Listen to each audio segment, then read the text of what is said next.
এটা এই জায়গাটা হচ্ছে মলেশিয়া বুঝি, কিন্তু জায়গাটা দেখতে অনেক সুন্দর। দেখেন চীনারা এখানে নাচের আয়োজন করেছে, এবং আমাদের আমাদের অনেক বাঙালি ভাইয়েরা আছে,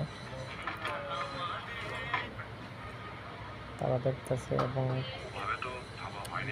চীনারা, দেশের মানুষ, মালাইরা সবাই তাদের নাচ নাচ দেখার জন্য সবাই এক সাইডে লাইন ধরে দাঁড়ায় আছে দেখার জন্য। আপনারা দেখেন বন্ধুরা, দেখে ভালো লাগলে লাইক এবং চ্যানেলটা সাবস্ক্রাইব করবেন।